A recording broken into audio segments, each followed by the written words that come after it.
thing to your players, getting player of the week. Chrissy gets the offensive hitting player of the week, and Obina gets the pitcher. You're going to be a proud coach. What's the feeling like to your players that get player of the week? Well, you know, we went about 3 years where we didn't get any player of the week. And there were times when Reed hit 4 home runs in one ball game, and our record was so bad that they didn't even recognize Reed, and I thought that was wrong. She did make first team all conference. You always like to see your players get the accolades they deserve, and sometimes they deserve them, they don't get them. It's a tough conference, and right now we're sitting on top of it with a 2-game lead. We could very easily be sitting on top of it with a 4-game lead, or be even with Sonoma State.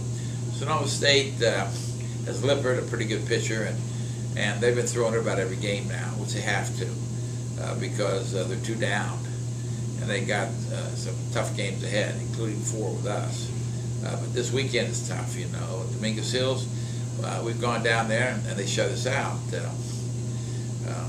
I believe that they're going to be 2 teams that are matched up quite evenly, where, you know, you could look in the mirror and see yourself, and that's what I see when we play them. They're well coached, and they have the first 3 hitters are good hitters. And defensively, we both have the same fielding percentage, .950. So it's going to be up to the pitchers. They have 2 seniors, that both of them all leaguers, and we have 2 freshmen. So that's the matchup you have.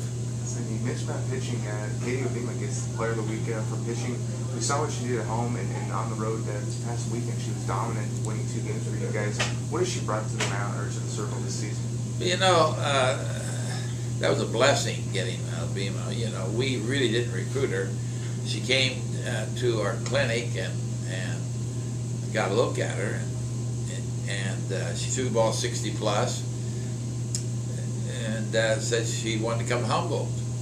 So it was nice for us to incorporate her into our program, and she must have worked hard this summer, but she came back and she looked very good, and she's got control of all her pitches, and nice thing is that Shelley, on both pitchers, her and Perez, can call the pitch. It's been difficult in the past to call a screwball inside, the ball goes outside, or to call a rise ball and it goes down.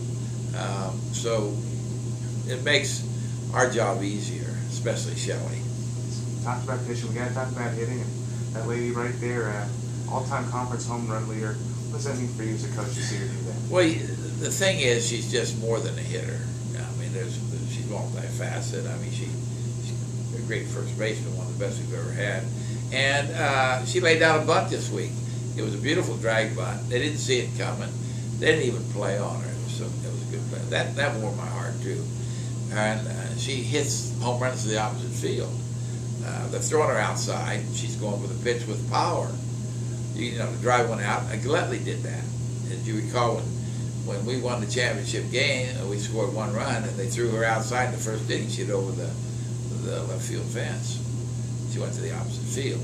That's a sign of a hitter, if you can go to the opposite field, because most teams are going to throw you outside.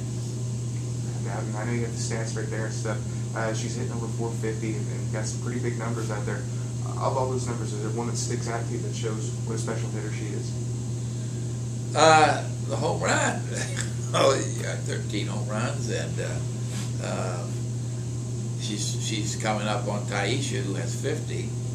I'm sure Taisha's starting to worry a little bit. I don't think Taisha was worried before the season started because it looked insurmountable, but you know, we've got a lot of games left.